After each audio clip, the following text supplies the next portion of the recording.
Now that I've shown you how to select and modify a workflow from a recipe, let's build one from scratch. At the top right here, you can rename the workflow. Let's say we are building a workflow for an automation that gets triggered once somebody books a call. Let's call it appointments. Here at the top, you can see the builder is selected, which is this empty canvas. Next up, we have settings, enrollment history, and execution logs. Now let's go back to the builder. So a workflow, as mentioned previously, consists of two components. Component number one is the trigger, and component number two is the action, which goes down here. Okay, so let's start with the trigger.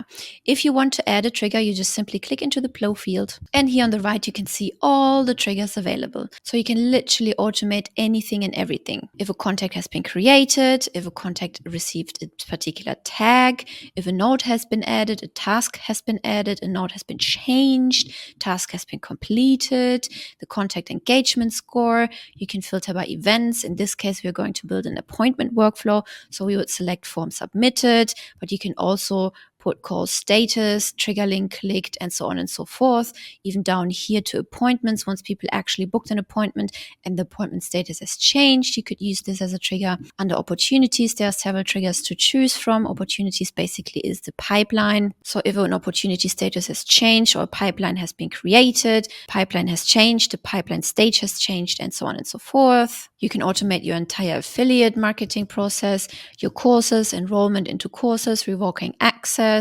You can automate the entire payment system. Hey, invoice received or payment received or order form submission, estimate sent, subscription created, refund issued. We also have an integration with Shopify. So if you run your store on Shopify and somebody abandoned checkout, you can then follow up with them. You can integrate an IVR, which is basically the phone call automatic bots which say, hey, press 1 for English, press 2 for German, for example, right? And so on and so forth. So Facebook, Instagram integrations, communities, certificates, and even uninstalled apps. Now, the difference here is you see this little crown next to these triggers. This means these are premium triggers and there is an extra charge for those. All the other ones up here do not have that little crown and they're free of charge. They're already included in the system. But here, these little ones with the crown right next to them, these are premium triggers and there is an additional charge for those. So now let's build the workflow. Somebody books an appointment, okay? So we can type appointment in a search bar so it filters through all of the triggers. It makes it easier for us to find what we're after. So let's select customer booked appointment. And from here, you can filter further down. You can select a filter in calendar and we're going to select a specific calendar. Let's take the 15-minute connection call. Then up here, we can rename the trigger name just so it's easier for us to find an error if we're after it. And then hit save trigger. Nice. Here we have set our first trigger. Now, if you have several people in your team and several people have several different calendars dedicated to them, you could add them as a second trigger or third trigger as well. But for this example, we just stick to one, okay? Now, the first step is done. We've set our trigger. Now we want to set the action step, okay? Typically, when somebody comes in, we want to label them, for example, with a tag booked call. Click the plus sign, and similar to the triggers, there are so many different actions right here you can choose from. Here are some of the main categories: contact, communication, send data, internal, workflow AI, Elisa, appointments, opportunity, payments, marketing, affiliate, IVR as well, membership, communities, and certificates. And similar to the triggers, in actions, you have premium actions as well, which you can identify by that little crown on the side right here. Now let's click add contact tag. And here from the drop-down menu, we can select a particular tag. Here we can select the qualifier call booked. You can also select multiple tags if you wanted to. Here we should rename the action step as well, again, to always be on top of our game and know exactly what kind of action is happening right here. So let's hit save action and boom, here you go. You see the first action, add tag the qualifier call booked. Next up, we could add this particular lead to an opportunity pipeline. Let's click the plus icon. Let's type opportunity, and here you see the action popping up, create or update opportunity. You could also remove the client from the opportunity, add an owner to the opportunity, add followers to opportunities, and many more things. Now let's select update opportunity. Now you have the option to allow the opportunity to move to any previous stage in the pipeline, which typically doesn't make sense for this particular use case. But if you have a use case where that makes sense, you just would toggle this on. Next up, you'll have to add a field. So select the field, select pipeline. click the drop-down menu, and you can select from your existing pipelines. Let's select the sales call pipeline.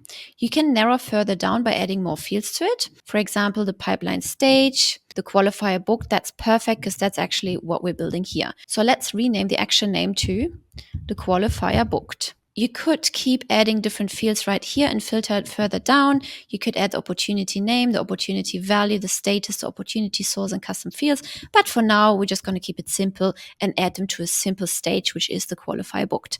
Let's save action. And now let's send a confirmation email. Click the plus sign, type email in the search bar, click send email under actions. And under action name, I would call it confirmation. Then from name, you can put your name in here. From email, this could literally be anything. Best for your sending reputation is if the email comes from the SMTP URL that you've set up inside your account. You can add a subject line right here. You can also pull in custom values. Just click this little icon here. Click contact and then select their first name. Hey, you are in. First name, nice little personal touch. Then from here, you could potentially pull a template that you've previously created under the marketing tab. But for now, we're going to skip this step and we're just going to craft our confirmation message inside this little message box. Hello, and here on this little icon, we can again pull custom values. Then add your text, and here you can also again pull custom values and pull the exact start date of the appointment. So click custom values, type date in the search bar, and then select appointment start date and time. Hey Tina, your booking is confirmed. I will see you on January the 5th at